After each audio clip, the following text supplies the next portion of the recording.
ಸ್ವಕ್ಷೇತ್ರದಲ್ಲಿ ಅಂದ್ರೆ ಬಿಜೆಪಿ ರಾಜ್ಯಾಧ್ಯಕ್ಷ ಬಿ.ವೈ. ವಿಜೇಂದ್ರರ ಕ್ಷೇತ್ರದಲ್ಲಿ ಮಹಾ ಮುಜುಗರ ಆಗಿದೆ. ಮಾಜಿ ಸಿಎಂ ಬಿ.ಎಸ್. ಯಡಿಯೂರಪ್ಪಗೂ ಕೂಡ ಇದು ಮಹಾ ಮುಖಭಂಗ. ರಾಜ್ಯಾಧ್ಯಕ್ಷರ ಕ್ಷೇತ್ರದಲ್ಲೇ ಬಿಜೆಪಿಗೆ ಹೀನಾಯವಾದಂತಹ ಸೋಲು.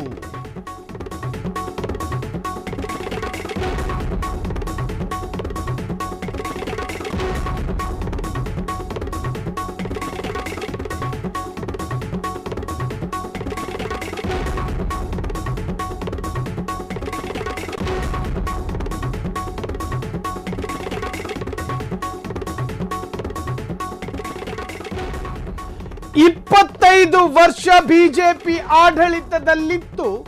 25 ವರ್ಷದ ಬಳಿಕ ಈಗ ಶಿಕಾರಿಪುರವನ್ನ ಗೆದ್ದ ಕಾಂಗ್ರೆಸ್. ಹಾಗಾದ್ರೆ ಯಾವ ಚುನಾವಣೆಯಲ್ಲಿ ಕಾಂಗ್ರೆಸ್ ಗೆದ್ದು ಬೀಗಿದೆ? ಅದು ಕೂಡ ಬಿಜೆಪಿಯ ರಾಜ್ಯಾಧ್ಯಕ್ಷ ಬಿ.ವೈ. ವಿಜೇಂದ್ರರ ಕ್ಷೇತ್ರದಲ್ಲಿ, ಅವರ ತವರು ಜಿಲ್ಲೆಯಲ್ಲೇ ಈ ತರಹದ್ದೊಂದು ಮುಖಭಂಗ. ಬಿ.ಎಸ್. ಯಡಿಯೂರಪ್ಪರ ಪುತ್ರ ಬಿ.ವೈ. ವಿಜೇಂದ್ರರಿಗೆ ಈಗಾಗಲೇ ಸಾಕಷ್ಟು ಶತ್ರುಗಳಿದ್ದಾರೆ. ಸೊ ಆ ಶತ್ರುಗಳಿಗೆ ಇದು ಹೊಸ ಆಯುಧ ಸಿಕ್ಕಂಗಾಯಿತು. ಇಲ್ಲಿ 25 ವರ್ಷಗಳ ಹಿಂದೆ ಆ ಒಂದು ಚುನಾವಣೆಯಲ್ಲಿ ಗೆದ್ದು ಬೀಗ್ತಾ ಇದ್ದಿದ್ದು ಮಾತ್ರ ಬಿಜೆಪಿಯ ತೆಕ್ಕಿಯಲ್ಲಿದ್ದಂತಹ ಒಂದು, ಅದು ಯಾವ ಚುನಾವಣೆ, ಯಾರು ಗೆದ್ದಿದ್ದು ಅಂತ ಅದನ್ನು ಹೇಳ್ತೀವಿ. ಆದರೆ ಆ ಚುನಾವಣೆಯಲ್ಲಿ ಈಗ ಗೆದ್ದು ಬೀಗಿರೋದು ಕಾಂಗ್ರೆಸ್. ಆ ಕಾಂಗ್ರೆಸ್ ಅಭ್ಯರ್ಥಿಯ ವಿರುದ್ಧ ನಾನಾ ಷಡ್ಯಂತ್ರಗಳನ್ನು ರೂಪಿಸಲಾಗಿತ್ತು, ನಾನಾ ತರಹದ ಸೂತ್ರಗಳನ್ನು ಹೆಣೆಯಲಾಗಿತ್ತು. ಹೀಗೆಲ್ಲ ಆಮಿಷಗಳ ಆರೋಪ, ಹೀಗೆ ಸಾಕಷ್ಟು ಆರೋಪಗಳಿತ್ತು. ಈ ಆರೋಪ ಪ್ರತ್ಯಾರೋಪದ ನಡುವೆಯೂ ಕೂಡ ಈ ಬಾರಿ ಬಿಜೆಪಿ ಗೆಲ್ಲುತ್ತೆ ಅಂತ ಕನಸು ಕಂಡಿದ್ದ ಕೇಸರಿ ಕಲಿಗಳಿಗಿದೊಂದು ಶಾಕ್.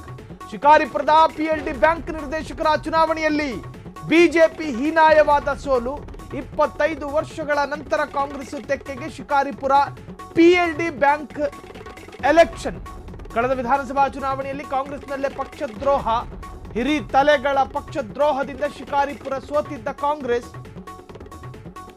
ಈಗ PLD ಬ್ಯಾಂಕ್ ಚುನಾವಣೆ ಗೆದ್ದ ಛಲದಂಕಮಲ್ಲ ನಾಗರಾಜ್ ಗೌಡ. 25 ವರ್ಷದ PLD ಬ್ಯಾಂಕ್ ಆಳ್ವಿಕೆ ಬಿಜೆಪಿ ಮುಕ್ತವಾಗಿದೆ.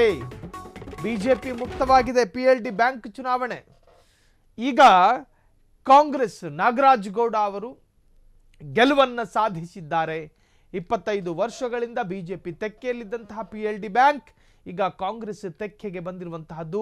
ಕಳೆದ ವಿಧಾನಸಭಾ ಚುನಾವಣೆಯಲ್ಲಿ ಕಾಂಗ್ರೆಸ್ನಲ್ಲೇ ಪಕ್ಷದ್ರೋಹ, ಕಾಂಗ್ರೆಸ್ ಮುಖಂಡರಿಂದಲೇ ಅಭ್ಯರ್ಥಿಯ ಕಾಲೆಳೆಯುವಂತಹ ಕೆಲಸ ನಡೆದಿತ್ತು.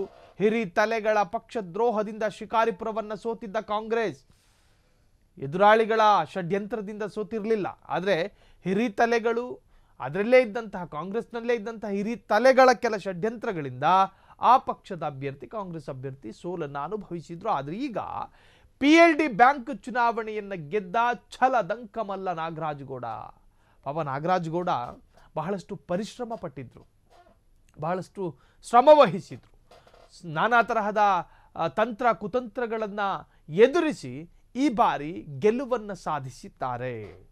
ಸೊ ಈ ಹಿಂದೆ ಬಿಜೆಪಿ ಇದ್ದಂತಹ PLD ಬ್ಯಾಂಕ್ ಆಳ್ವಿಕೆ ಈಗ ಬಿಜೆಪಿ ಮುಕ್ತ ಆಗಿದೆ 25 ವರ್ಷದ ನಂತರ. ಇದು ಬಿ.ವೈ. ವಿಜೇಂದ್ರ ನೋಡಿ, ಬಿ.ವೈ. ವಿಜೇಂದ್ರ ರಾಜ್ಯದಲ್ಲಿ ಏನು ಬೇಕಾದರೂ ವಿಸ್ಮಯವನ್ನು ಸೃಷ್ಟಿಸಿರಲಿ, ಯಾವುದೇ ಮ್ಯಾಜಿಕ್ ಮಾಡಿರಲಿ, ಅದು ಲೆಕ್ಕಕ್ಕೆ ಬರಲ್ಲ. ನಿನ್ನ ಕ್ಷೇತ್ರದಲ್ಲೇ ನಿನ್ನ ಕಂಟ್ರೋಲ್ನಲ್ಲಿಲ್ಲ, ಇನ್ನು ಉಳಿದಿದ್ದೇನು ಮಾಡ್ತೀಯ ಅಂತ ಯತ್ನಾಳಿಗೆ ನಾಳೆ ಕೇಳಿದ್ರು. ನಿನ್ನ ಕ್ಷೇತ್ರದಲ್ಲೇ ಬಿಜೆಪಿ ಅಧಿಕಾರಕ್ಕೆ ತರೋದಕ್ಕೆ ಸಾಧ್ಯ ಆಗಲಿಲ್ಲ. ಅದು ಸ್ಥಳೀಯ ಚುನಾವಣೆನೇ ಆಗಿರಲಿ, ಏನು ಬ್ಯಾಂಕ್ ಚುನಾವಣೆನೇ ಆಗಿರಲಿ. ಆದರೆ ಬಿಜೆಪಿ ತೆಕ್ಕೆಯಲ್ಲಿದ್ದಂತಹ ಒಂದು ಕ್ಷೇತ್ರವನ್ನು ನಾವು ಕಳ್ಕೊಂಡ್ವಿ ಎನ್ನುವಂತಹ ಬಹುದೊಡ್ಡ ನಷ್ಟವನ್ನು ಅವರು ಎದುರಿಸ್ತಾರೆ. ಹಾಗಿರುವಾಗ ಬಿ.ವೈ. ವಿಜೇಂದ್ರರನ್ನ ತರಾಟೆಗೆ ತೆಗೆದುಕೊಳ್ಳುವಂತಹ ಎಲ್ಲ ರೀತಿಯ ಸಾಧ್ಯತೆಗಳು ಕೂಡ ಈ ವಿಚಾರದಲ್ಲಿ ವ್ಯಕ್ತವಾಗಿದೆ.